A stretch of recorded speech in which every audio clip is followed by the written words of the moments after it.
नमस्कार. सोमनाथ गणपती जंगम. आज आपण 3 मार्च रोजी होणाऱ्या चंद्रग्रहणाविषयी माहिती आपण या ठिकाणी पाहत आहोत. यामध्ये आपणास ग्रहणामध्ये कोणकोणते विधी करावे, ग्रहणामध्ये वेद पाळत असताना काय करावे, काय करू नये याचे आपणास या ठिकाणी मार्गदर्शन मिळेल. त्याचबरोबर हे ग्रहण कोणत्या राशीसाठी शुभ आहे, कोणत्या राशीसाठी अशुभ आहे, कोणत्या राशीसाठी मध्यम स्वरूपाचे फळ देणारे ग्रहण आहे याची माहिती आपणास या व्हिडिओमधून मिळेल. व्हिडिओ शेवटपर्यंत बघा. आवडल्यास लाईक करा. आपणास आणखीन कोणत्याविषयी माहिती हवी असेल तर कमेंटमध्ये नक्की कळवा. आम्ही आपणासपर्यंत ती माहिती पोहोचवण्याचा नक्की प्रयत्न करू.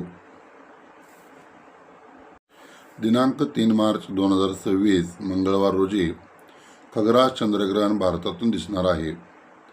मंगळवारी सूर्योदयापासून मोक्षापर्यंत म्हणजेच सायंकाळी 6:48 ग्रहणाचे वेध पाळावेत. बाल, वृद्ध, आजारी, अशक्त व्यक्तींनी तसेच गर्भवती महिलांनी मंगळवारी सकाळी 11 वाजल्यापासून सायंकाळी 6:48 ग्रहणाचे वेध पाळावेत. वेद काळामध्ये स्नान, देवपूजा, जप, श्राद्ध, नित्यकर्मे करता येतात.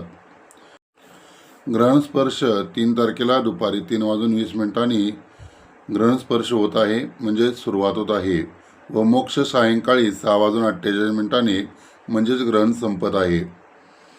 एकूण ग्रहणाचा कालावधी 3 तास 27 मिनिटे आहे.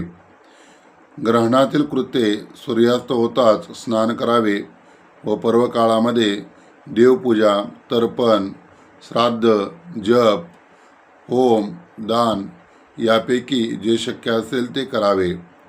पूर्वी घेतलेल्या मंत्राचे पुनरर्चन चंद्रग्रहणात करावे. ग्रहण मोक्षानंतर स्नान करावे. अशौच असता ग्रहण काळामध्ये ग्रहणासंबंधी स्नान दान करण्यापुरती शुद्धी असते. ग्रहणाचे राशीपरत्वे फल. मिथुन, तुळ, वृश्चिक व मीन या राशींना उत्तम फल देणारे ग्रहण आहे. दुर्बिणीतून ग्रहण पाहावे. मेष, कर्क, धनु व कुंभ या राशींना मध्यम फल देणारे ग्रहण आहे. ग्रहण पाहू नये. वृषभ, सिंह, कन्या व मकर या राशींना अशुभ फल देणारे ग्रहण आहे. मिथुन, तुळ, वृश्चिक व मीन या राशींसाठी महादेवाची उपासना करावी.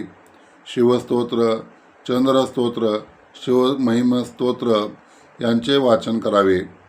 मेष, कर्क, धनु व कुंभ या राशींसाठी शिव उपासना करावी.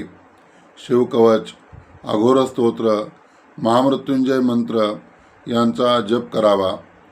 वृषभ, सिंह, कन्या व मकर या राशींसाठी भैरव उपासना सांगितली आहे. भैरव स्तोत्र, कालभैरवाष्टक, भैरव स्तुती याचे वाचन करावे. चंद्रग्रहणामध्ये भगवान शिवांची उपासना करावी. पूजेमध्ये रुद्राष्टाध्यायी पाठन करावे. अमोघ शिवकवच याचे वाचन करावे. शिवमहिम्न स्तोत्र, महामृत्युंजय जप, शिवलीला अमृत ग्रंथाचे वाचन करावे. पूजेत शुभ्र भस्म, पांढरी फुले, शुभ्र वस्त्र, मोती, कापूस, चांदी अशा पांढऱ्या रंगाचा जास्तीत जास्त वापर करावा.